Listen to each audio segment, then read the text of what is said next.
Axel, c'est bon, t'es prêt pour le mariage? Le? Bah le mariage. Mais non, non, non, Florent, on fait la vidéo sur les Oscars là. Les Oscars? Oui. Ça c'est maintenant? Oui. Ça tourne là? Oui, oui, oui. Allez hop, hop, allez, ça tourne.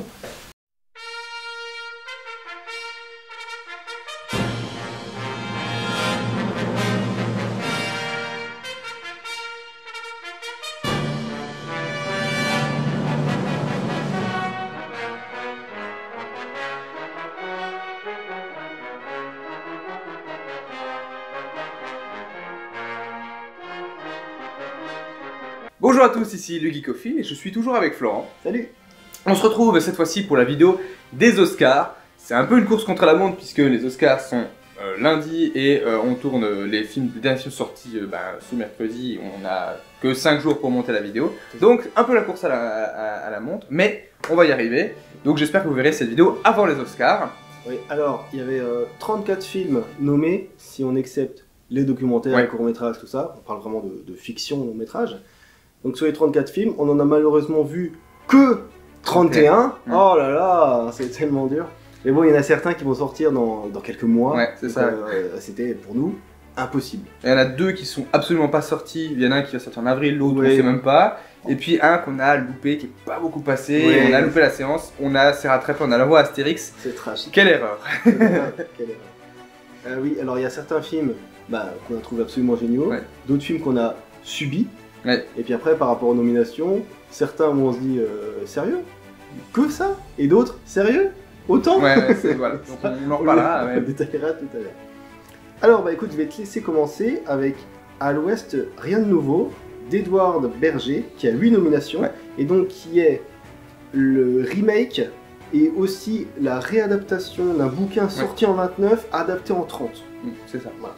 Donc voilà, donc c'est un film de guerre sur la Première Guerre mondiale qui va nous parler en fait des soldats mais du côté allemand, en fait du côté des perdants de cette guerre, et on va tantôt suivre les soldats dans les tranchées, tantôt suivre les généraux qui vont négocier ce traité de paix avec les Français qui vont être intraitables, les Allemands qui vont avec un petit général qui est pas super sympa qui va dire « Elle se finit à 11 h la guerre? Ok, je lance un assaut à 10 h » et qui va être sur la dernière heure essayer de récupérer un terrain en disant « Non, on va récupérer quoi qu'il arrive ».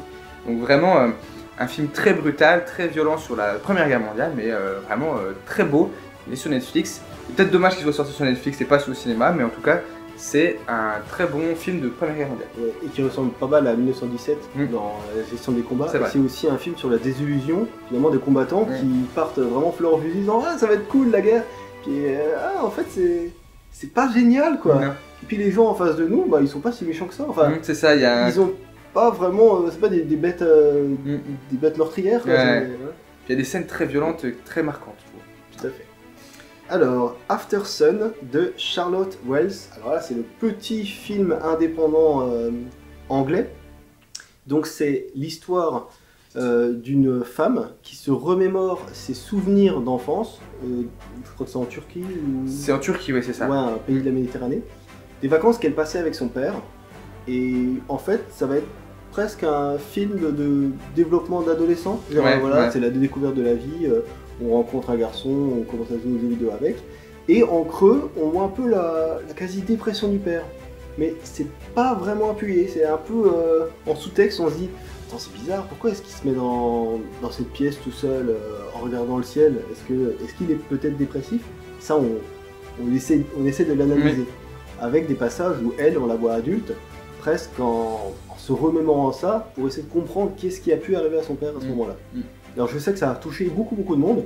Nous on était peut-être un petit peu extérieurs, où on a essayé de comprendre le film plus que de le vivre. Je sais pas. Mais il y a un côté très laissé à l'interprétation, en fait, au spectateur. Et donc on adhère ou on n'adhère pas au truc. Moi j'ai eu un peu plus de mal que certains.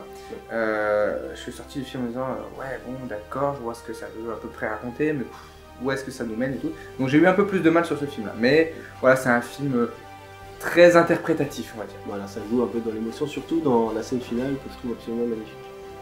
Alors, Alerte Rouge de Domichi. Oh, le premier film Disney de la sélection. Ce sera pas le seul, vous verrez.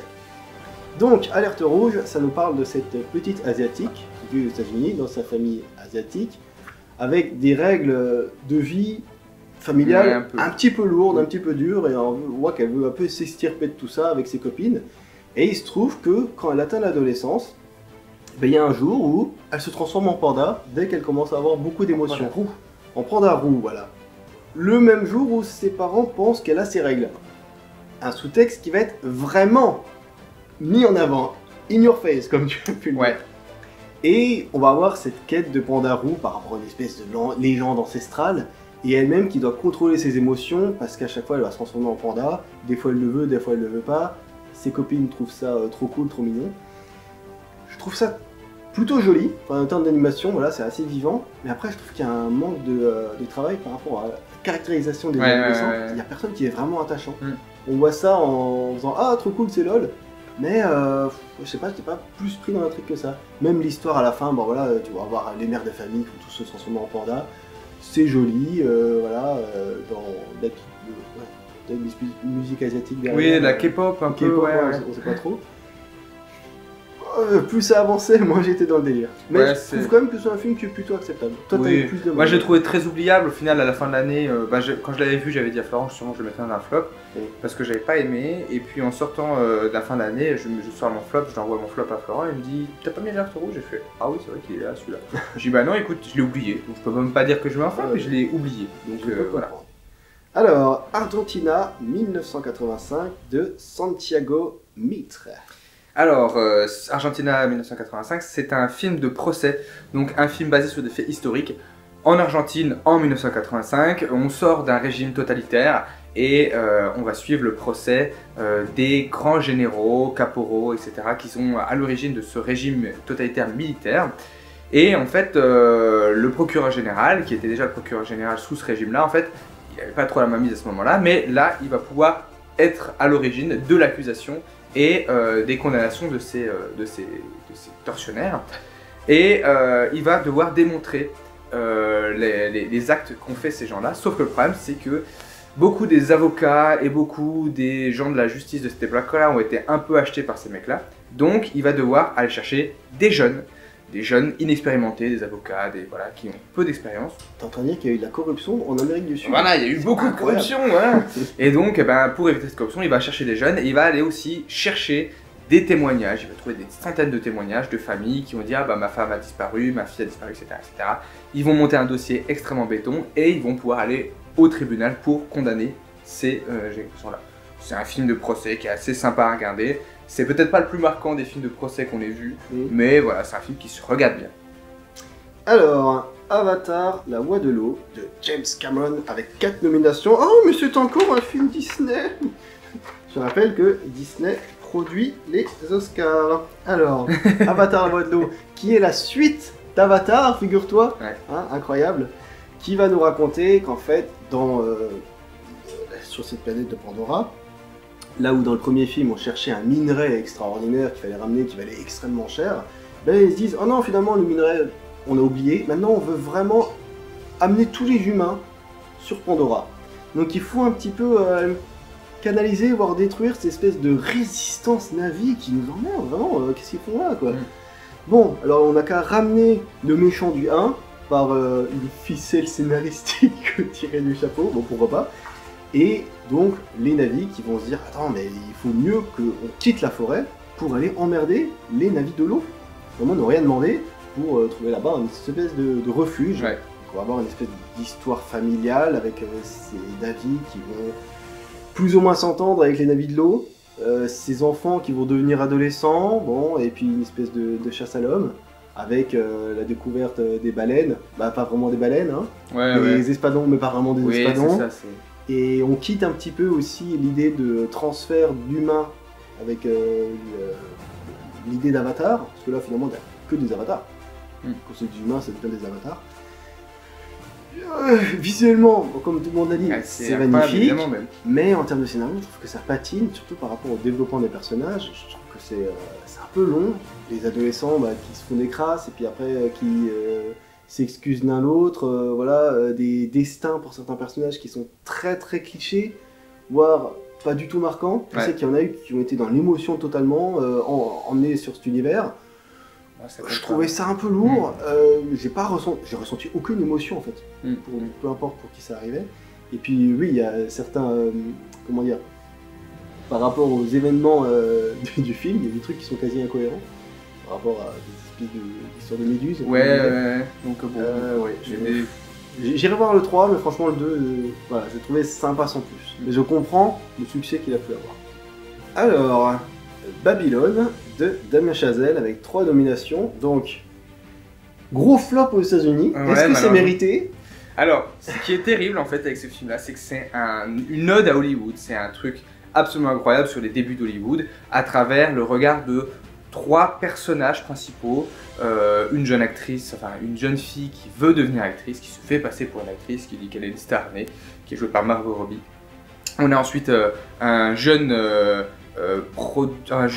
hispanique, voilà, qui s'appelle Manny, qui lui en fait veut travailler dans le cinéma, peu importe, il veut travailler dans le cinéma. Et au début, il va commencer au plus bas de l'échelle et va réussir à monter progressivement les échelons. Et un troisième personnage, un afro-américain, qui lui en fait va aussi essayer de se faire une place dans le cinéma. Mais lui, c'est un musicien, un très grand trompettiste, et il va réussir à se faire connaître dans la musique de film au début de l'ère d'or, on va dire l'âge d'or d'Hollywood. C'est les années 20-30. C'est ça. Et donc c'est précisément le passage du muet au parlant. Voilà, c'est ça. Donc il va y avoir évidemment tout le côté passage de toutes les évolutions cinématographiques avec ah tenez regardez on a telle nouvelle technologie, ah on a tel nouveau truc, avec ce qu'on voit pas, c'est-à-dire le tournage des premiers films parlants qui sont très compliqués avec des micros très sensibles mais en même temps ils sont juste sous une cloche et donc du coup faut pas se déplacer de 2 cm sinon c'est plus bon, ça fait très chaud parce que les projecteurs ils chauffent à mort, qu'on est presque au milieu du Sahara, dans des grands hangars en aluminium. Enfin, il y a vraiment plein de choses qui sont mises en avant. Je trouve que c'est une ode au cinéma qui est absolument incroyable. La réalisation, elle est aux petits oignons. Un montage final qui est juste oufissime. Et c'est la grande déception de ne pas le voir plus représenter, ce film, en termes d'acteurs, en termes de montage, en termes de réalisation. C'est quand même pour moi quelque chose qui était très méritant. Et on verra, ça fait peut-être doublon sur les thématiques avec un autre film dont on parlera plus tard. Peut-être que Babylone arrivera dans une vidéo fin 2023. Ça peut arriver. On l'espère. Ça peut arriver. Alors, je vais te laisser continuer avec Bardo, fausse chronique de quelques vérités, d'Alejandro González Iñárritu. Alors, le dernier Iñárritu, alors celui-ci, c'est un film qui est sorti directement sur Netflix et qui est un petit peu particulier. On va suivre, en fait, dans un futur un peu pas dystopique, mais un peu étrange, où il y a une genre de fusion entre le Mexique et le Nouveau-Mexique, il y a une genre de relation étrange entre les États-Unis et le Mexique comme il existe, et on va suivre un journaliste mexicain qui a réussi à se faire connaître grâce à des documentaires, etc., et qui arrive à l'apogée de sa carrière avec des trophées remis aux États-Unis, par les États-Unis, et donc il y a le côté il accepte des prix d'Américains, et sauf que les Mexicains lui disent ah c'est un peu des magouilles, enfin il y a tout un truc comme ça. C'est extrêmement métaphorique, il y a beaucoup de scènes un petit peu dans la rêverie, à un moment on ne sait pas pourquoi il est au milieu du tram, il a des poissons dans un bocal, et puis tout d'un coup la flotte est partout dans le tram, et il essaie de choper des poissons, et il y a vraiment des côtés très métaphoriques, on ne sait pas quand on est dans le rêve, on ne sait pas quand on est dans la réalité. Ouais, ou alors des moments où il y a une scène où il y a un adulte devant lui et lui-même est un enfant avec une tête d'adulte. On se dit waouh, qu'est-ce que tu essaies de raconter C'est ça, parce que il est face à son père, alors son père en fait il retourne un peu en enfance mais il a toujours sa tête d'adulte. Voilà, c'est très très très étrange, c'est très bizarre. Franchement, c'est un peu volontairement confus. Ouais. Ou c'est genre regardez, c'est ma vie, mais j'en ai rien à foutre finalement d'être enthousiasmant pour le spectateur. C'est ça. Je balance ça comme ça. Mais c'est un délire de réalisateur qui est peut-être un peu trop poussé et du coup qui est pas très accessible. Voilà, et 2h40, c'est très très long, c'est très très difficile à regarder, surtout qu'on regarde sur une plateforme et je pense que ça serait peut-être plus simple au cinéma, sinon moi j'ai complètement décroché plusieurs fois. C'est peut-être ce genre de film qui est financé par Netflix, où Netflix dit écoute, t'as un nom, t'es connu, fais ce que tu veux. Et c'est ça le problème, c'est qu'il n'y a pas de producteur derrière, il n'y a personne qui va dire on pense au public là? Non, on s'en fout. Ouais. Alors, Black Panther, Wakanda Forever de Ryan Coogler. Encore un film Disney. Dis donc. Donc, le meilleur film du MCU depuis le début. Non, c'est une blague, c'est une blague. J'ai détesté ce film aussi, qui apparaît donc dans une vidéo sortie récemment. Moi, il a failli apparaître dans cette vidéo de flop, mais vu que t'en as parlé, on en parle un petit peu. de quoi que ça parle Wakanda Forever. Donc au Wakanda, ils ont une espèce de technologie incroyable due à leur minerai super cool. Ouais. Et il se trouve qu'en fait, on va dire l'ONU dit hey, oh, vous avez une super technologie, vous voulez pas un peu partager? Non. Non, parce que vous, les autres pays du monde, on sait pas, vous pouvez faire n'importe quoi avec cette technologie. Bah c'est pas grave, parce que là on a une ingénieure, en fait elle a découvert un autre endroit où il y a ce minerai. Ah ouais? Et il y a des gens autour? Oui, oui, il y a le peuple des Atlantes, je sais pas trop quoi, c'est... Ouais, c'est les Atlantes, c'est ça, ouais. Voilà. Avec son chef mexicain... Namor, voilà.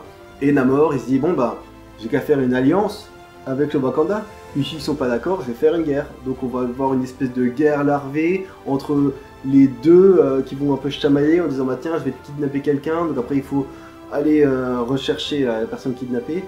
Et au fond, on a donc la mort, tout début du film, du Black Panther, qui va revenir tout le long du film, plomber l'intrigue avec, vous savez, mon frère il est mort, vous savez, mon fils il est mort, et qui est une espèce de truc larmoyant, premier degré, tout en ayant des gens qui se battent en mode Power Rangers sur un bateau, dans des scènes qui sont visuellement dégueulasses. Ouais, c'est un des plus moches visuellement depuis longtemps, hein, au niveau de MCU. Là, les personnes, j'ai trouvé personne d'attachant, vraiment au niveau de ce qui peut leur arriver, ou des choix qui sont faits, on se dit, ok, très bien. Et pour ce que ça amène dans le futur, on fait, ouais, ça a l'air tellement enthousiasmant. Waouh, je sais pas si t'avais un truc à rajouter sur... Non, pour moi c'est affligeant, et puis même les nominations dans lesquelles il est, bon bah je comprends pas. Et puis le pire c'est qu'on verra, mais il y en a une, je pense qu'il a des chances en plus. Alors, quel effet ça te fait que Black Panther soit nommé 5 fois et Babylone 3 fois? Ça me fait très mal. Franchement, ça fait très mal de voir ça, pour moi c'est une catastrophe. Alors, je vais te laisser continuer avec un film que tu as moyennement apprécié, Blonde, d'Andrew Dominic, qui était apparu dans une vidéo qui sortira prochainement. Vous verrez où je le place. Ouais. Et moi, il a passé dans une autre vidéo qui n'apparaîtra pas parce qu'il y a eu un problème de son, c'était dans les déceptions. Parce que j'attendais peut-être plus de ce film-là. En tout cas, c'est un pseudo-biopic de Marilyn Monroe. En fait, pourquoi pseudo-biopic? Parce que c'est une adaptation d'un livre qui prend des libertés sur la vie de Marilyn Monroe. Une version fantasmée. Voilà, une version fantasmée de sa vie. Donc on va raconter à travers toute la vie de Marilyn, les différentes amours, les problèmes avec sa famille, notamment son père qu'elle n'a jamais connu, avec une mère qui n'était pas forcément très stable, avec ensuite des amours... des polyamours, l'amour du public, donc d'aller un peu de mal, etc. etc. C'est un presque double personnalité de quand elle est dans la vie privée, quand elle est Marilyn, parce que Marilyn c'est pas son vrai nom, et enfin, Marilyn Monroe c'est pas son vrai nom, et donc voilà, il y a entre deux personnalités. C'est extrêmement bien interprété par Anna de Armas. Le film est quand même assez joli. C'est peut-être un petit peu difficile d'accès dans certains aspects, parce que c'est un petit peu long, mais après, voilà, moi c'est comme ça que je l'ai trouvé en tout. Il y a la quête du père, il y a Norma Jane qui revient, qui essaie de se revendiquer, tout ça. Alors, Causeway de Lila Nussbauer, avec une nomination, et c'est notre premier film A24. Les deux studios qui se tirent un peu la bourre dans les nominations. Alors, de quoi ça parle? C'est en fait une femme soldat, jouée par Jennifer Lawrence, qui revient aux États-Unis et qui a eu un choc à la tête. Je ne sais pas si une mine qui a explosé, un tir, voilà. Enfin, elle a un problème de coordination entre son cerveau et ses membres. Au début, elle n'arrive pas à marcher. Et puis, en fait, ça va être un peu la reconstruction de cette femme avec ses parents, avec ses amis, et elle va rencontrer un gars qui va un peu l'aider à se reconstruire. Donc c'est vraiment le petit film indépendant sympathique. Il se trouve que le gars qu'elle rencontre lui-même est blessé, je crois qu'il est unitambiste. Et en fait ils vont faire une petite soirée, ils vont discuter entre eux pour vraiment recommencer à s'apprécier. C'est presque une espèce de bromance entre les deux, parce que t'as pas de relation amoureuse, mais c'est plus redécouvrir des choses simples de la vie, des choses très réelles. Plutôt agréable à suivre, c'est sur Apple TV, un très joli film. Alors, Close de Lucas Dont, donc ce petit film belge, j'en avais parlé dans les Césars du meilleur film étranger, c'est ça. Je te laisse en parler ici. Donc ici aussi il est nommé pour meilleur film étranger. Donc ça parle donc de deux jeunes garçons qui sont très amis, très proches, et en fait même tellement proches que les collègues de l'école vont commencer à dire « Ah mais dis donc, vous seriez pas un peu amoureux en fait, parce que vous êtes quand même tout le temps ensemble, parce que... » Pas du tout. Et du coup il y a ce Jen qui va apparaître, et il y a un événement au milieu du film qui va bouleverser les choses, et qui va amener cette fois-ci à une autre thématique. Je ne veux pas le révéler pour pas spoiler le film, parce que c'est intéressant de le découvrir quand même. Donc une autre thématique qui arrive dans la deuxième moitié du film, qui est peut-être un peu plus difficile, qui rame un peu plus dans la deuxième moitié, mais en tout cas le film a des thématiques qui sont très touchantes, très poignantes. Le film est plutôt agréable à regarder, la première moitié est vraiment très bien faite. Donc les acteurs aussi sont très très bons, les deux petits jeunes là. Et tout est à hauteur d'enfant avec la caméra, une caméra très mobile comme ça. Il y a un jeu de réalisation et des acteurs qui est très très bien fait, donc un film qui est très recommandable aussi. Ouais. Alors Elvis de Baz Luhrmann avec 8 nominations, donc quand même très très gros représenté. De quoi ça parle? De Elvis Presley, figure-toi. Bah, oui. Elvis Presley qui se balade en tant que gamin avec l'éclair de Shazam. J'ai dit, ah mais dis donc, il apparaît partout entre Black Adam, Shazam, voilà c'est bon, on a compris. Très représenté. Et qui va raconter l'histoire de ce gamin, qui va découvrir la musique noire rock, il va se dire mais c'est génial, je veux faire ça dans ma vie. Et ensuite qui va se dire tiens, si je fais un déhanché un petit peu foufou, waouh, les filles elles tombent à la renverse, elles s'évanouissent, c'est génial. Et il va rencontrer donc cette espèce de colonel. Oui, c'est ça, le colonel, oui. Qui lui est un petit peu véreux, sachant que toute l'histoire est racontée de son point de vue, et on sent que c'est un peu le narrateur non fiable. Parce qu'il se dit oui, je suis un peu un menteur, donc ce que je vous dis, ne prenez pas pour argent comptant, je peux très bien essayer d'édulcorer pour passer un peu pour le gentil. Et on a l'autre vision, on se dit mais en fait c'est un salopard, c'est mais qui lui trouve quand même des contrats, qui l'aident à avancer. Et on a un peu la famille d'Elvis qui elle-même est dépassée. Parce que elle se dit waouh, nous on comprend pas trop, il gagne plein d'argent, il devient alcoolique, un peu dépressif, les copines ça va moins bien. Voilà, les contrats où il peut pas sortir de ce pays. Il y a un truc vraiment tragique, un peu descente aux enfers à certains moments. Mais ce qui nous a surtout plu, c'est la réalisation, qui est magnifique, le montage à certains moments, le jeu sur les musiques. C'est flamboyant, c'est un truc hyper coloré, c'est vraiment jubilatoire tout le long. Ouais, c'est vraiment bien fait, le montage est absolument ouf, il y a un travail sur les costumes, sur la mise en scène qui est vraiment bien faite, et très très prenant, et un très bon film de Baz Luhrmann. Alors, je vais continuer avec Empire of Light de Sam Mendes, encore un film Disney, parce qu'il est distribué par Searchlight, qui appartient à Disney. Alors de quoi ça parle? Alors c'est l'Angleterre des années 80 sous Thatcher. En fait on va avoir donc le cinéma qui s'appelle Empire, où on va suivre donc une femme qui fait son métier de on va dire gérante de cinéma. Ouais, c'est ça. Voilà, elle gère le personnel, voilà, elle vend les confiseries, tout ça, dans ce petit cinéma. Et en fait elle va rencontrer un nouvel arrivant, un jeune noir qui doit avoir la vingtaine. Et ils vont avoir une romance très très jolie dans cette Angleterre sous grande tension, avec beaucoup de racisme. On sent que le personnage noir, à certains moments, il n'est pas dans la meilleure position possible. Non, c'est sûr. Elle a un patron qui abuse un peu d'elle. Oui. Vous viendrez me parler dans le bureau. Ah, il faut pas que parler visiblement. Ok, très bien. Et en fait, c'est un film vraiment sur le cinéma. Alors comme on disait tout à l'heure sur Babylone et prochainement dans The Fabelman, qui parlent eux aussi de cinéma, là on a la salle de cinéma. C'est ça. On va avoir même toute une partie sur le projectionniste, qui va expliquer aux jeunes noirs comment est-ce que ça marche avec cette espèce de faisceau de lumière, le travail, tout ça, c'est assez touchant.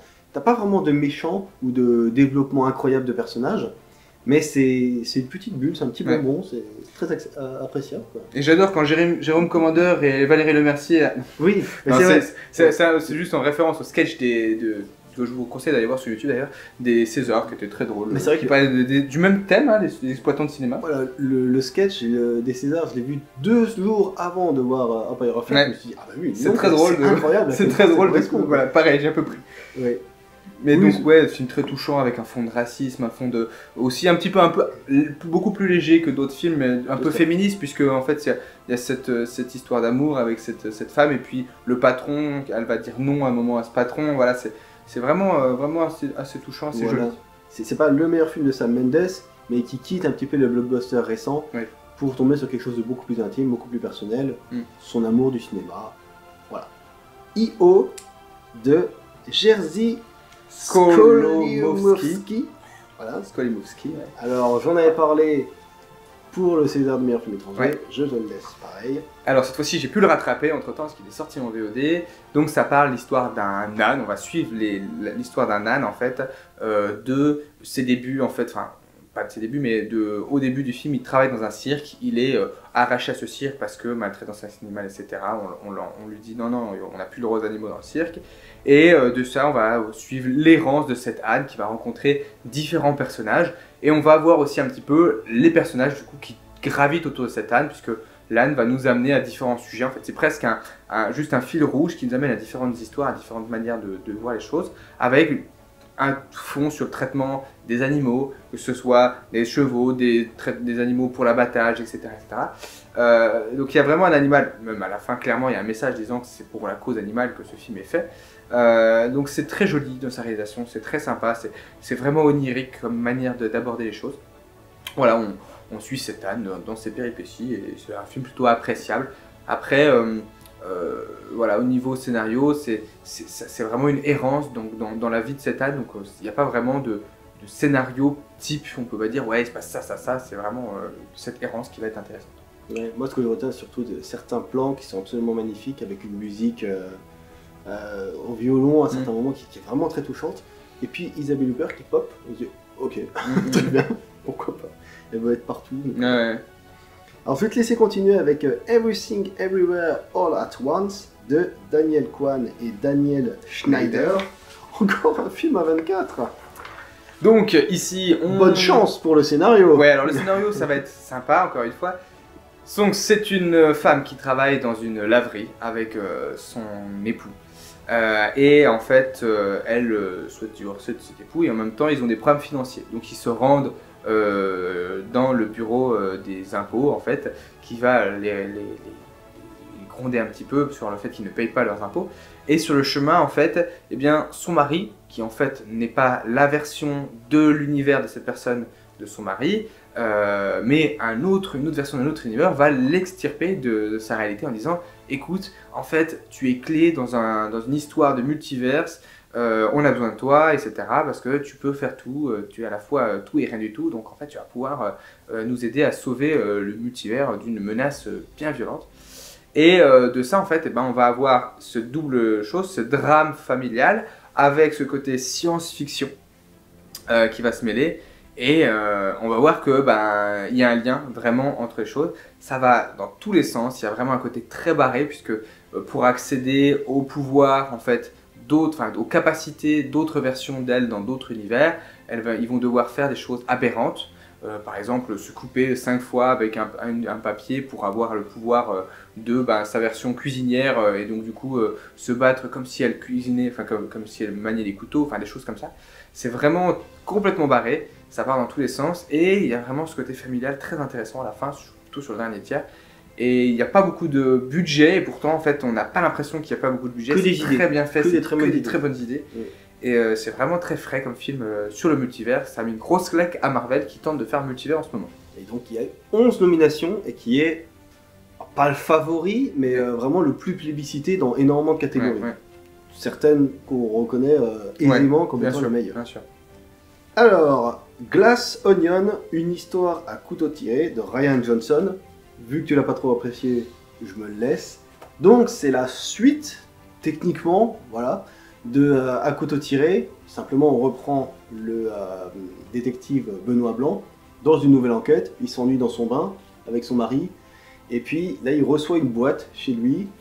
Et en fait quand il ouvre la boîte, il y a une espèce de casse-tête à découvrir pour retrouver une lettre et qui nous invite sur une île dirigée par un espèce de mania qui ressemble beaucoup à Elon Musk. Ouais. Et au début on voit un peu toutes les personnes qui sont invitées qui reçoivent cette boîte et qui vont arriver à résoudre ce casse-tête. Et arrivé là-bas, on se dit ah tiens, c'est bizarre, il y a des personnages mystérieux, il y en a qui se connaissent, d'autres qui s'aiment un peu moins, et ils vont arriver sur cette île, dirigée donc par Edward Norton, qui leur dit bah voilà, on va jouer à un jeu, il va falloir de se savoir pourquoi vous êtes là, et on se dit ah en fait il a organisé tout un truc très très malin, et Benoît Blanc lui qui est complètement désabusé et qui se dit ouais mais c'est bon, arrêtez, c'est complètement débile vos trucs, on voit très bien où ça veut aller, et on va avoir des retournements de situation qui sont parfois attendus et parfois inattendus. Alors toi, tu trouvais que c'était un petit peu poussif ou ouais, je trouvais qu'il y avait trop attendu? C'est ça, je trouvais qu'il y avait des trucs peut-être trop attendus, trop poussifs. Le scénario, je dis pas qu'il est prévisible, mais il y a 2-3 traits scénaristiques où j'ai un peu vu venir le truc. J'ai un peu de mal avec Rian Johnson dans le sens où ça fait quelques années où j'ai l'impression qu'il essaye de faire le surprenant, vouloir absolument nous surprendre, et donc du coup à chaque fois il veut nous prendre à contre-pied. Du coup bah moi à force de connaître le réal, quand je sais que c'est lui, bah, je cherche le contre-pied et du coup je le trouve et du coup bah, je me dis bah il va faire ça, ah bah il a fait ça, tiens. Ouais. Donc j'ai un peu de mal maintenant avec ce réalisateur qui a pour moi fait un très bon film, puis derrière c'est un bon réalisateur mais au niveau des scénarios j'ai un peu de mal à ce qu'il fait au niveau des scénarios. Et tu trouves qu'il joue un peu au gros malin? Ouais, j'ai l'impression qu'il fait un peu le gros malin en disant ah je suis plus fort que vous. Ouais. Alors que moi en fait j'ai été pris parce qu'il y a certains trucs qui sont évidents et en fait le réalisateur, enfin au niveau du scénario surtout, nous fait comprendre, nous publics, qu'on est débile de cette crue intelligente d'avoir compris ça. Et je me suis dit, waouh, c'est trop malin! Et moi, bah, je suis totalement pris dans ce genre de scénario. Depuis Une arnaque presque parfaite, son premier film, j'adore tout ce qu'il fait. Et je trouve qu'il y a un fond qui est plus profond que prévu. Parce que finalement, c'est une critique des nouveaux riches. Des gens un peu de la Silicon Valley qui se croient supérieurs avec énormément de pouvoir parce qu'ils sont arrivés à avoir une idée qui était plus ou moins marquante. Et là, on a une espèce de conflit pour savoir qui a eu l'idée au départ, tout ça. Et ouais, j'ai trouvé ça vraiment féroce et très très bien foutu jusqu'au bout. Alors, Le Chat Poté 2, la dernière quête de Januel P. Mercato et Joel Crawford. Donc la suite du Chat Poté, mais finalement il n'y a pas vraiment besoin d'avoir vu le premier, même les Shrek, on n'a pas besoin de les avoir vus. Donc c'est l'histoire d'un chat, qui se prend un peu pour D'Artagnan on va dire, qui a donc 9 vies, et qui se rend compte, au bar, qu'il a perdu déjà 8 vies. Et il se dit, attends mais il me reste qu'une seule vie alors. Bon bah, comment est-ce que je peux faire pour ne pas mourir? Et en fait il se rend compte qu'il y a une espèce d'étoile magique qui peut lui faire réaliser un de ses souhaits. Donc sa quête, ça va être de trouver cette étoile. Et en fait il va avoir plein de péripéties. Il va être poursuivi par un loup qui s'appelle la mort, qui lui recherche un peu sa dernière vie. Et ensuite, il va tomber sur une carte vraiment très très étrange qui va le mener sur un parcours pour arriver jusqu'à l'étoile finale. Et il y a d'autres groupes de méchants qui eux aussi ont envie de récupérer cette étoile. Donc on va avoir une espèce de course-poursuite comme ça, assez étrange, qui ressemble un peu à un jeu vidéo à certains moments. Et là, il va aussi rencontrer un petit chien qui adore qu'on lui gratte le ventre. Mais si on retient surtout ce film, c'est pas forcément pour le scénario qui est des plus incroyables, c'est surtout la mise en scène qui est folle, avec ces espèces de cel shading mêlés à une espèce d'image avec 12 images par seconde en 2024, un rythme qui peut être saccadé, mais qui est vraiment, qui amène une fluidité sur certains éléments, et surtout du jamais vu en termes d'animation. Ouais, il y a des idées, des trouvailles, moi je trouve très très belles au niveau de la mise en scène, avec des jeux d'ombre, avec aussi des jeux de la silhouette du personnage, et on voit les autres choses à travers son personnage, et puis un méchant extrêmement terrifiant aussi. Oui, je trouve que c'est un des meilleurs méchants DreamWorks. C'est ça, pour moi c'est un des plus terrifiants qu'on ait trouvé. Franchement, ça colle très très bien au personnage, et les personnages secondaires, l'humour aussi, je trouve qu'il y avait des très bonnes blagues. Voilà, avec plein de refs à tout plein de comptes, qui est mieux fait que dans le premier où c'était pour moi pas subtil, à chaque fois c'était des refs pas subtils, et là il y a même des refs vite fait parce qu'il y a un méchant qui utilise plein d'artefacts de contes, et je trouve ça plutôt bien amené. Bouffeur de tartes. Et qui a apparemment un chant anglais traditionnel. C'est pas le plus connu, genre même Boucle d'Or, c'est pas la plus connue, mais comme elle est amenée avec les ours qui tirent un peu la bourre, on se dit ouais mais c'est rigolo quoi. C'est vraiment fun. Alors, Le Monstre des Mers de Chris Williams, autre film d'animation. C'est vrai qu'on aurait pu mettre le logo Netflix aussi, parce qu'il y a beaucoup de films sur Netflix en fait, dans le petit papier, on a mis que 2 logos, mais on aurait pu mettre Netflix. Donc Le Monstre des Mers, c'est un film où on va suivre un jeune garçon qui veut devenir pirates, et il va réussir à intégrer un club de pirates. Alors ça ressemble un petit peu comme ça au film Disney La Planète des Trésors, un petit peu dans cette idée. C'est vrai. Sauf que là en fait cette fois-ci ils vont aller essayer de tuer la créature la plus puissante qu'ils connaissent, le dragon des mers. En fait il y a plein de créatures dans les mers, mais il y en a un qui vraiment terrorise tout le monde. C'est un genre d'immense dragon rouge qui est au final extrêmement beau en fait dans la visuelle. Moi je trouve qu'il était très beau au niveau visuel ce film. Et donc on a un genre d'histoire d'aventure, et en même temps le jeune va se retrouver écarté du groupe et va peut-être découvrir que cette créature qu'on pense si terrible est peut-être pas si terrible. Et il y a tout un jeu là-dessus entre lui et les pirates, avec cette difficulté à essayer de convaincre les autres que ça. C'est un peu un mélange donc de La Planète au Trésor, de Dragon, il y a beaucoup de choses, on pourrait presque voir qu'il est hyper référencé ce truc. Et c'est un film d'action plutôt sympathique à regarder, plutôt agréable au niveau du visionnage. Tout à fait. Alors c'est des anciens Disney apparemment qui finalement ont travaillé là-dessus. Alors, les Banshees d'Inisherin de Martin McDonagh, donc encore un film Disney sous Searchlight. Ouais. Alors, de quoi que ça parle? Alors, c'est une espèce d'île peu fictive, irlandaise, où, voilà, une toute petite île où tout le monde se connaît, tout le monde discute et papote chacun à l'autre. Et il se trouve qu'un matin, il y a un des gars qui gère des ânes comme ça, il se dit « Ah tiens, j'ai discuté avec mon pote pour aller boire un coup, comme d'habitude, au bar. » Et il se trouve qu'il répond pas.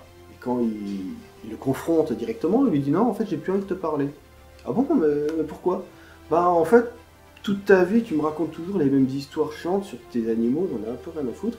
Et puis, moi, j'aimerais bien faire quelque chose de ma vie.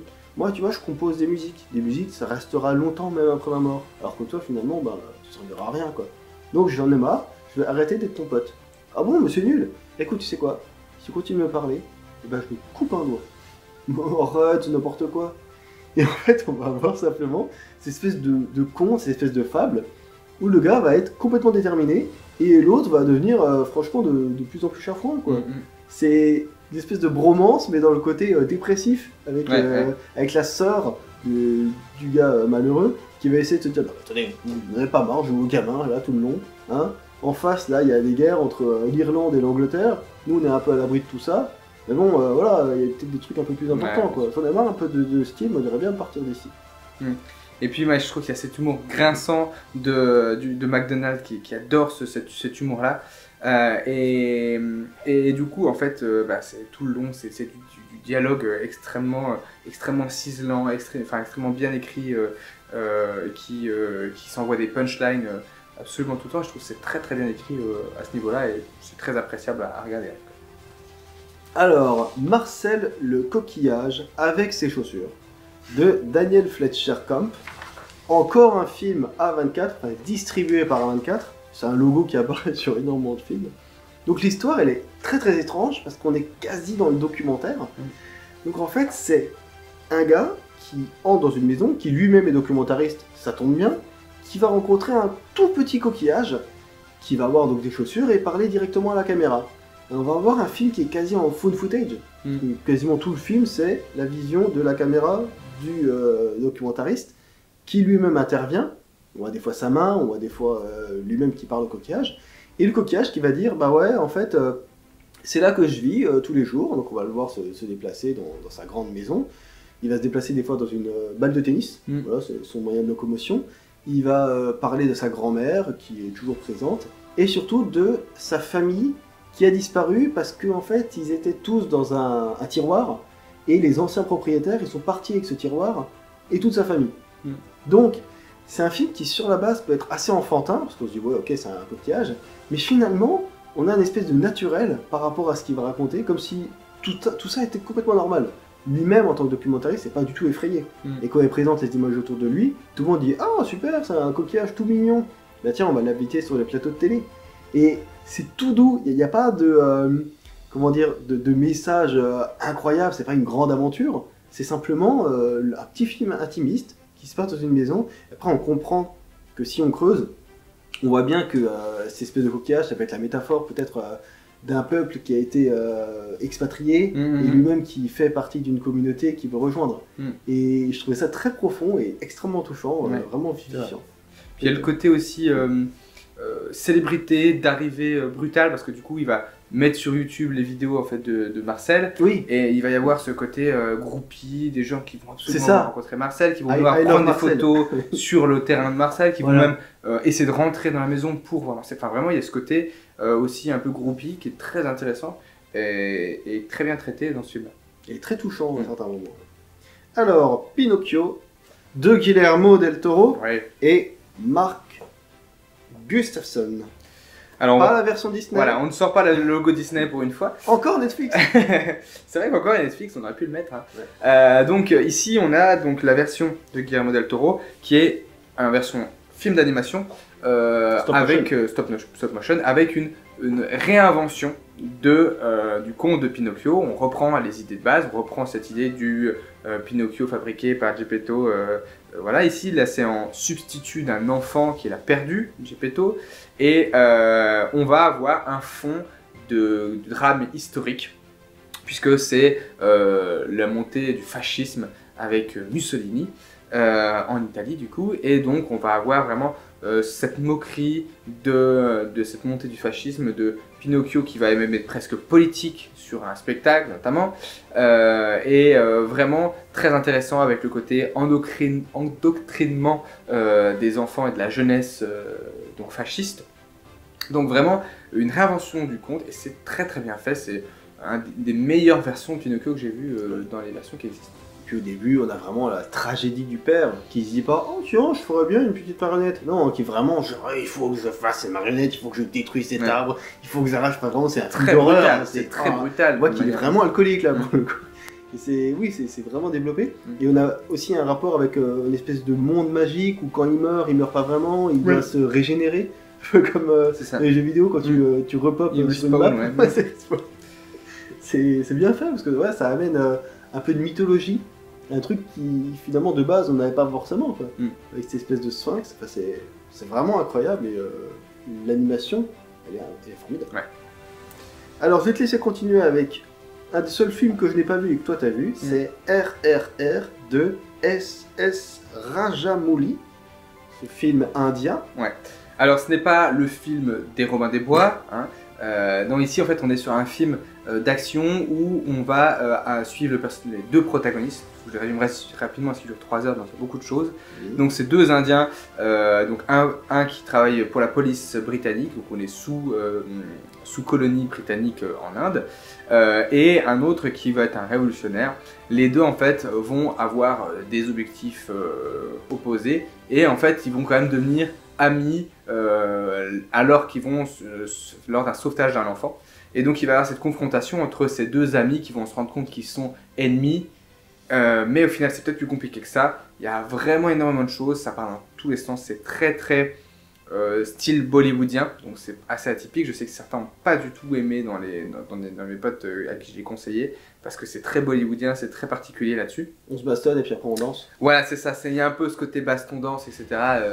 Qui est un peu présent avec une action qui est survitaminée, surexagérée, parce que voilà, c'est vraiment le style qui veut ça. Mais moi j'ai trouvé ça vraiment passionnant et vraiment bien fait. Alors, Sans filtre de Ruben Östlund, donc qui a été nommé au César du meilleur film étranger, mais vu que c'est un film scandinave qui est un petit peu financé par les États-Unis, ils se sont dit oh non, c'est pas étranger, c'est à nous. Ok, bon pourquoi pas, avec 3 nominations. Donc on a cette critique de beaucoup de monde, ouais. hein, dont en grande partie les influenceurs sur les réseaux sociaux. La première partie, ça va être vraiment eux qui vont faire du mannequinat, qui vont se dire c'est toi qui paye? Non, c'est moi qui paye. Je dois pas payer parce que je suis une femme? Mais non, c'est parce que t'as perdu le dernier coup. Ah bon? Donc faut qu'on paye un jour sur 2? Non, mais attends, c'est parce que t'as plus d'argent que moi? Voilà, c'est une scène comme ça qui a l'air un petit peu étrange, mais comme elle est jusqu'au boutiste, elle devient vraiment drôle. Ouais. Et c'est vraiment le style du réalisateur qui amène un truc vraiment incisif, vraiment cruel tout le long. Une deuxième partie où ils vont se retrouver sur un bateau, parce qu'ils sont influenceurs, ils sont invités gratuitement, et ils vont être à table avec des nouveaux riches, certaines personnes qui sont là pour leur talent et d'autres presque par hasard, ou pour des raisons presque malsaines. Et on va avoir le capitaine du navire qui, lui, finalement, n'a pas du tout envie d'être là, avec des scènes vraiment grinçantes. La scène du jacuzzi, elle est folle, genre « Ah, mais c'est bon, vous êtes serveuse ?» Ouais. « Venez avec nous dans... Non, je peux pas. » Je vous ordonne de le faire. Allez, détendez-vous, c'est un ordre. Et une troisième partie qu'on ne révélera pas, qui va amener à un changement de paradigme, vision, ouais. un paradigme qui va être très très fort. Moi j'adore ce réalisateur, j'adore tout ce qu'il a fait, donc forcément là, Sans filtre, j'ai également vraiment apprécié. Il a eu la Palme d'Or à Cannes, pour moi je trouve mérité, forcément ça a créé un petit débat, parce que c'est un film qui peut fortement diviser. Et le réalisateur du coup est le président du prochain festival de Cannes. Ah, du coup. Oui, j'ai vu ça, comme il a gagné 2 palmes, en fait ils l'ont mis au président du prochain festival de Cannes. J'ai hâte de voir vers quel film il va s'orienter. Alors, je t'ai laissé un gros morceau là, avec Tar de Todd Field. 6 nominations quand même. Ouais. Alors, Tar de Todd Field, c'est un film qui parle de la direction d'orchestre. On va suivre donc Tar, donc une chef d'orchestre qui est éminente, puisqu'en fait c'est une très grande chef d'orchestre. Elle a eu énormément de prix, elle est reconnue dans le monde entier, et c'est la première chef d'orchestre à avoir officiellement sa place en tant que chef officiel d'un grand orchestre international, l'orchestre de Berlin. Et donc en fait, au début du film, on résume un petit peu sa carrière à travers une interview où elle raconte que voilà, elle a eu différents trophées, etc., etc. Ce film, ça va parler donc du coup de la direction au niveau international sur des très grands orchestres. Ça va aussi parler de la relation avec des solistes, notamment parce qu'il y a un concours dans l'orchestre pour savoir qui sera le soliste de tel morceau. Il y a aussi le côté enregistrement d'un album avec le travail que ça peut faire. La concurrence entre les différents chefs d'orchestre. En fait, il y a énormément de choses. Et il y a aussi le côté influence donc, de cette chef qui donne des cours et qui peut-être a fait peut-être des abus sur des jeunes, etc. Il y a beaucoup de choses. Des abus, oui, enfin disons qu'elle a un franc-parler qui, dans notre société, peut être mal pris. C'est ça, voilà. Et qui peut se retourner contre elle. Et en fait, ça aborde tellement de choses qu'au final, ça n'aborde pas grand-chose. Ouais, c'est ça, tout est en surface. Puis il y a aussi elle, en tant que chef d'orchestre, où on va la suivre simplement dans sa relation avec sa femme. Et on se dit, oui, alors c'est un parcours de personnage, c'est un parcours sur les chefs d'orchestre, tout ça c'est assez confus, quoi. Mais il y a l'actrice qui a eu le César de la meilleure... le BAFTA. Le BAFTA non, et le Golden Globe. Oui, c'est ça.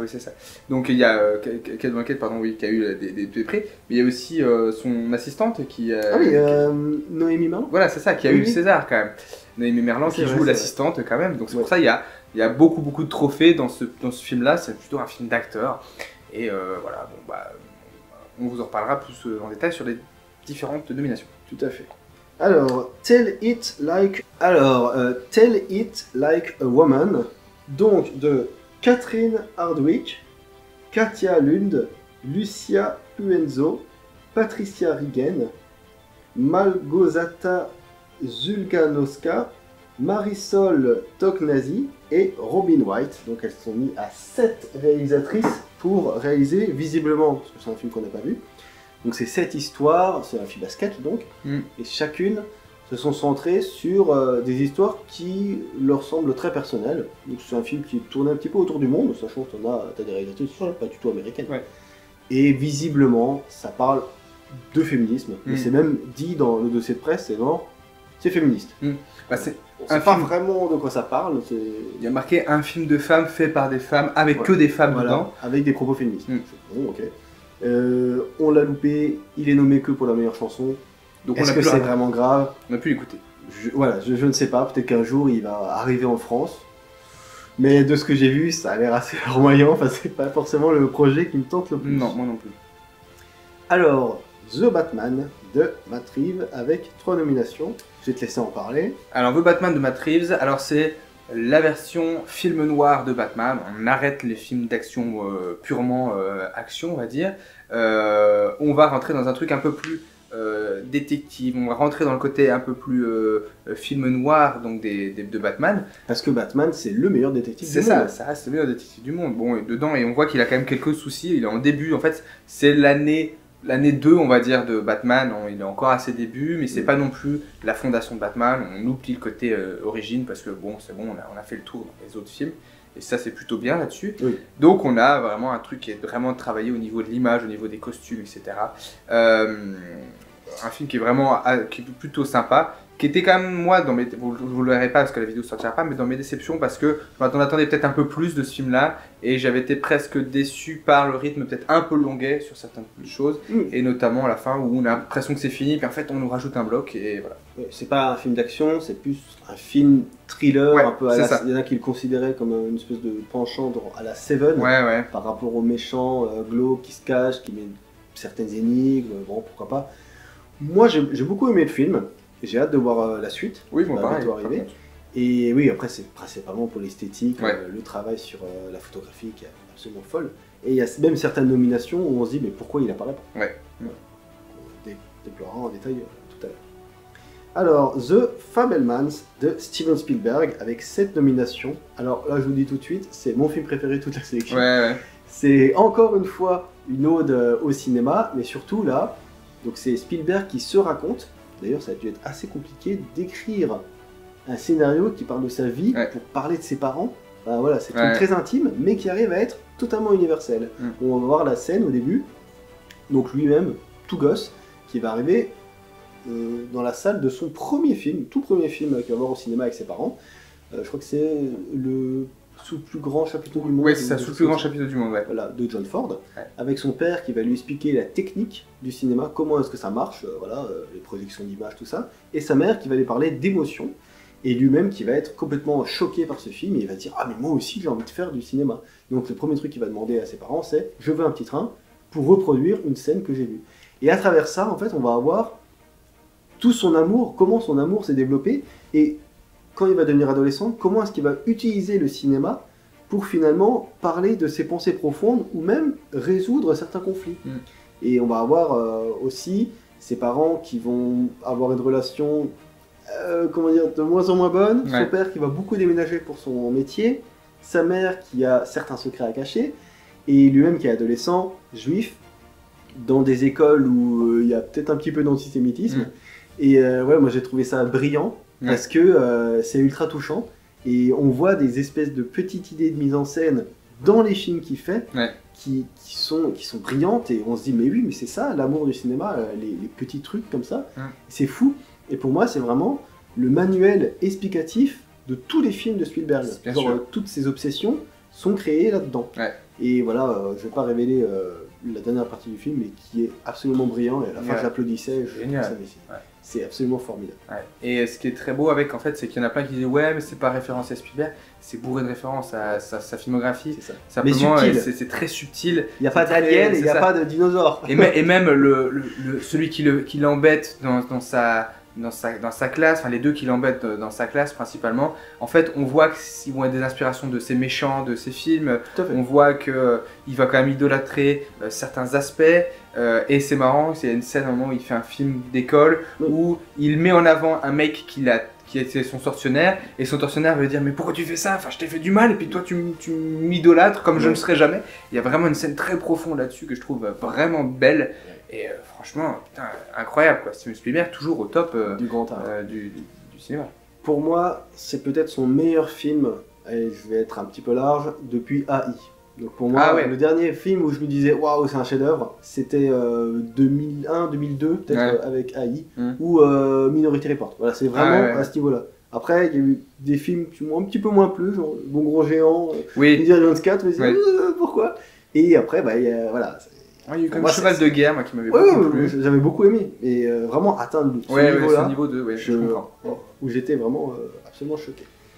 Alors, The Quiet Girl de Colm Beread, avec une nomination, un film qu'on n'a pas pu voir. Malheureusement. De quoi tu peux nous en dire? Parce que alors, on a regardé les résumés sur YouTube, sur Google, et alors c'est compliqué parce que même les résumés sont pas très explicatifs. Alors ce serait une petite fille qui vit dans une famille apparemment pas très aimante et qui va pour des vacances à partir apparemment dans une petite ville, dans une famille d'accueil. Et là-bas en fait, elle est très en retrait, elle parle pas beaucoup apparemment. Et là-bas elle va découvrir apparemment un secret dans une maison où, je cite, il n'y a pas normalement de secret. Enfin c'est vraiment le résumé qui est donné sur tous les sites qu'on peut trouver. C'est un petit peu étrange. Et les 2-3 chanceux pirates, on sait pas trop, qui ont pu voir le film, je sais pas comment ils ont fait, parlent visiblement d'un film qui est absolument touchant, brillant, très émotif, tout ça. On verra en avril ce qu'il en ressort. Alors, The Whale de Darren Aronofsky, encore un film à 24. Alors là, c'est presque du théâtre filmé. C'est une adaptation d'une pièce de théâtre, quasi en huis clos. On va suivre donc un personnage vraiment en surpoids, homosexuel, qui en fait s'est mis à manger après le décès de son conjoint. Et il se trouve qu'en fait, il a une fille qu'il a abandonnée, voilà, ou qu'il a laissée à sa femme, et il s'est mis à grossir, et tout en ayant des vidéos où il se met pas du tout en image. Où il discute avec des étudiants en littérature. Ouais, c'est ça. Et en fait, il coupe sa caméra juste pour avoir, voilà, comment dire, leur parler, leur dire comment construire un récit. Et on va aussi avoir une amie de son conjoint défunt, qui elle va lui amener de la nourriture tous les jours, parce qu'en fait, elle va vraiment s'occuper de lui, tout en prenant un petit peu soin de lui, en prenant sa tension et en se disant attention parce que là t'es vraiment tellement en surpoids que tu vas très certainement décéder dans la semaine. Et le film en fait est découpé en 6 jours quoi. Ouais, c'est ça. On va avoir voilà, lundi, mardi, on va avoir lui qui va un peu régler ses affaires d'une certaine façon, qui va essayer de reprendre contact avec sa fille de façon plus ou moins maladroite, qui va commander des pizzas, qui va avoir des énormes fringales. Des crises de boulimie. Ouais, crise de boulimie. Donc on va voir surtout le jeu de Brendan Fraser, un peu le miraculé d'Hollywood. Et en fait, le film est aussi intéressant que le storytelling qu'il y a au travers de l'acteur. Finalement, qu'il y a eu une histoire complètement tragique, dont on parlera peut-être quand on citera les acteurs nommés. Et moi, j'ai trouvé le film très très touchant. Donc Darren Aronofsky qui avait déjà fait des films aussi en huis clos, genre je pense à Mother, qui partait dans des énormes délires. Là on a sur quelque chose de beaucoup plus terre à terre, beaucoup plus émotif, mais qui moi m'a totalement pris, avec une musique qui suit sur certaines scènes, des flashbacks qui sont pas lourdingues. Et oui, bah, j'ai adoré. Il y a un film qui est sorti très récemment qui s'appelle The Son, qui a aussi des flashbacks qui se passent à la plage, qui est beaucoup plus mélo, beaucoup plus lourdingue. Là, il y a une finesse tout le long et j'ai trouvé tout le monde absolument impeccable. Parce que ça amène. C'est pas du tout un film racoleur ou voyeur. J'ai vraiment été touché. Alors, To Leslie de Michael Morris. Alors, ici, on va suivre l'histoire d'une femme qui s'appelle Leslie, qui a, disons, des problèmes d'alcool assez sévères, qui, en fait, a gagné au loto il y a des années de ça, mais en fait, on la retrouve quelques années après son gain, et en fait, elle a complètement tout dilapidé. Elle est complètement dans une situation désastreuse au niveau financier, à tel point, en fait, que son fils est parti. Alors on ne sait pas s'il a fugué, on ne sait pas si vraiment, elle a rompu le lien avec son fils qui est parti en la laissant toute seule se débrouiller parce qu'elle fait n'importe quoi.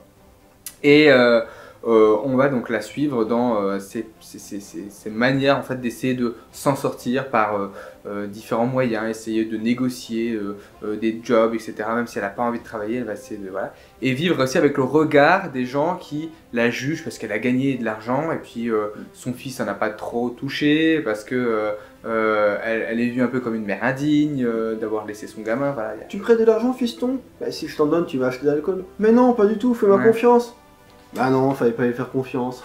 Et voilà, c'est vraiment très social, très un petit peu lourdeau quand même, je trouve, sur certains aspects. Mais c'est vraiment cliché cinéma indépendant avec la rédemption de la femme alcoolique. J'ai l'impression d'avoir vu déjà ça 10 fois. Quoi. J'avais plus l'impression que c'était un film à César qu'un film à Oscar, dans le style. J'ai l'impression, alors je sais pas si c'est les Césars qui se oscarisent et puis du coup qu'on a plus l'impression qu'il y a... Mais j'ai l'impression que la limite entre César et Oscar elle est de temps en temps un peu plus réduite, et notamment avec ce genre de film. Voilà. Il y en a un autre qui m'inspire les Césars, mais j'en parlerai un peu plus tard. Alors, Top Gun Maverick de Joseph Kosinski, avec 6 nominations. Là, on est vraiment sur autre chose. Ah bah là, c'est totalement l'autre chose. Hein. Donc la suite de Top Gun, incroyable. Hein.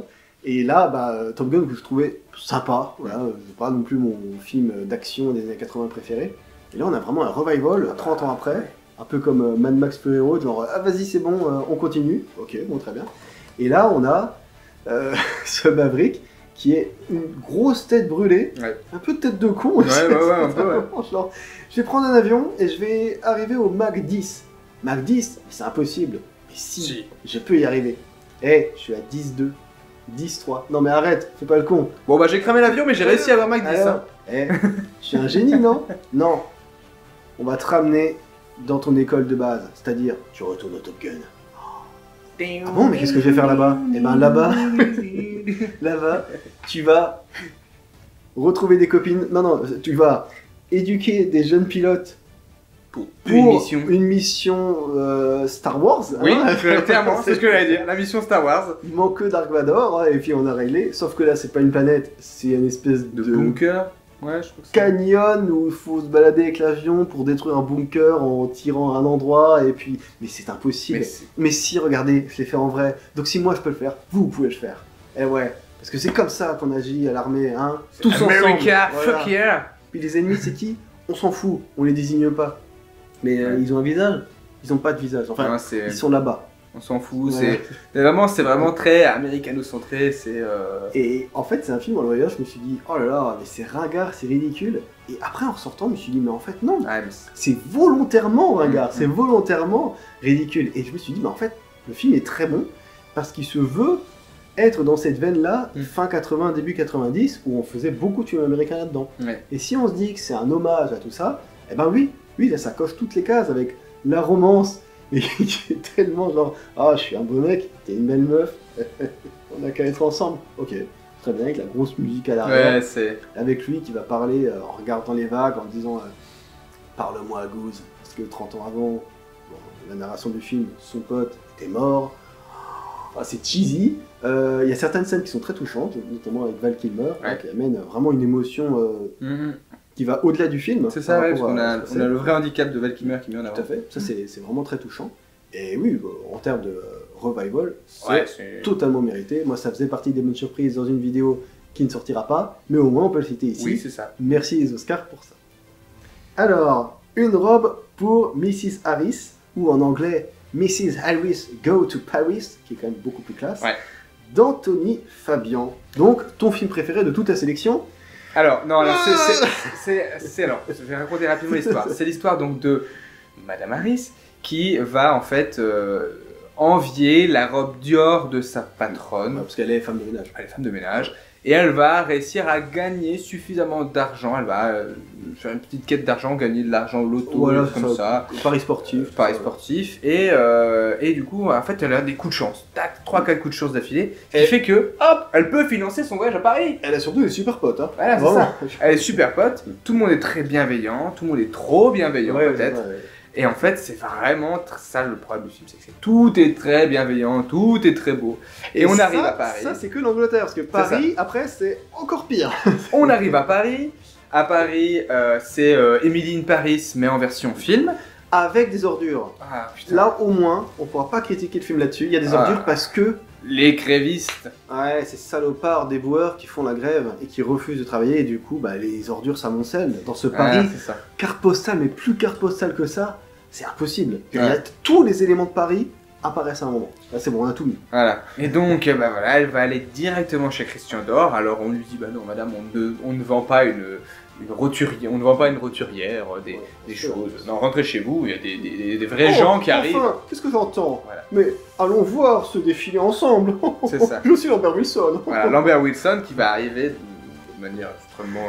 presque cabotinante en fait dans ce film-là, arriver et puis l'insérer dans ce milieu-là.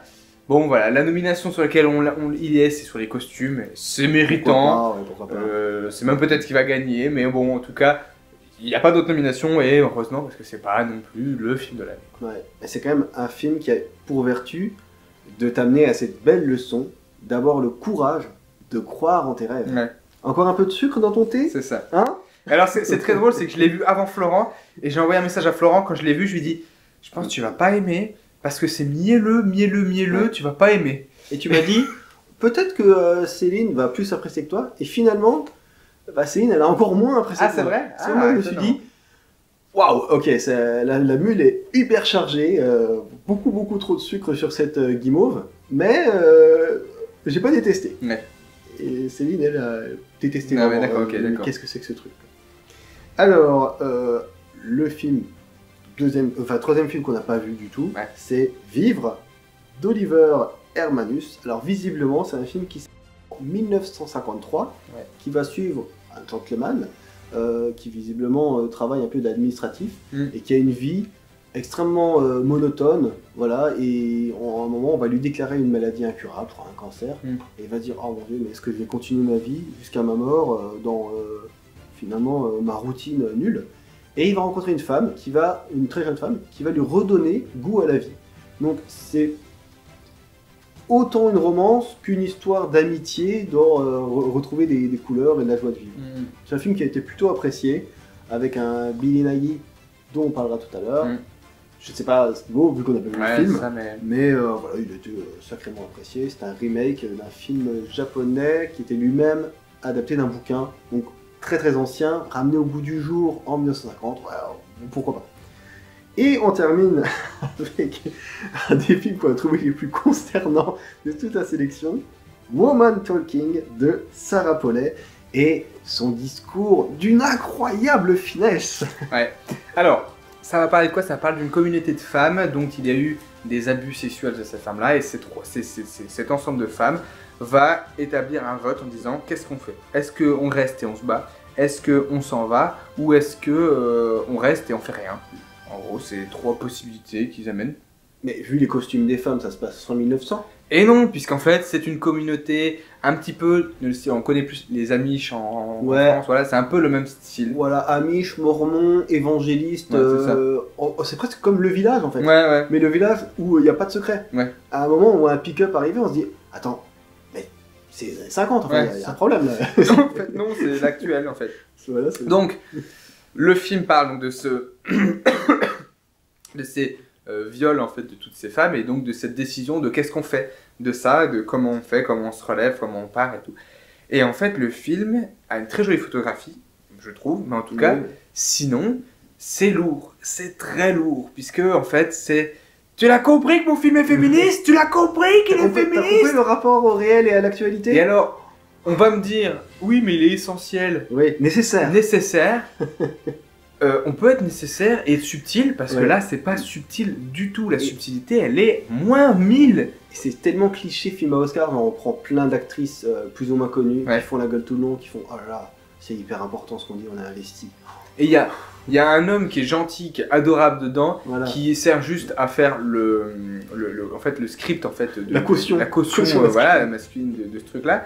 Et il s'en prend plein la gueule par une meuf alors qu'il a rien demandé, en disant de toute façon tous les mecs vous êtes les mêmes. Et vraiment, c'est très désagréable à regarder, je trouve, parce que c'est lourd, ça avance pas. Donc du coup, je me dis heureusement que ça dure qu'1h30, 1h35, je crois, comme ça, parce que sinon, c'est vraiment pâteau, quoi. En fait, sur la base, ça ressemble un petit peu à la Servante écarlate. Mais la Servante écarlate en nul. C'est ça, exact. Genre, ah, on a compris, oui, tu veux quitter ta communauté parce que bon, dans ce qui se passe, t'as des sévices, tu veux partir ailleurs. Mais c'est tellement amené avec... Évidemment, aussi, comme on disait tout à l'heure, un peu du théâtre filmé, mais du théâtre filmé gnangnan. Il n'y a rien, très difficile de vraiment s'intéresser à qui que ce soit. Alors juste, on va citer, pour moi, mon documentaire préféré, c'est Fire of Love. Alors, on n'en parlera pas des documentaires, mais s'il gagne, je serais vraiment content, parce que j'ai adoré ce documentaire, il parle de 2 Alsaciens, big up, voilà. Et ben voilà, on a fait le tour de toutes les nominations, enfin tous les films nommés. Oui. C'était long, mais il y a beaucoup de choses. Ça. Et puis on va essayer de faire à peine plus court pour les pronostics. Ouais. Et du coup, on se retrouve très vite pour les pronostics. On se dit à plus tard, finité. Et cantate.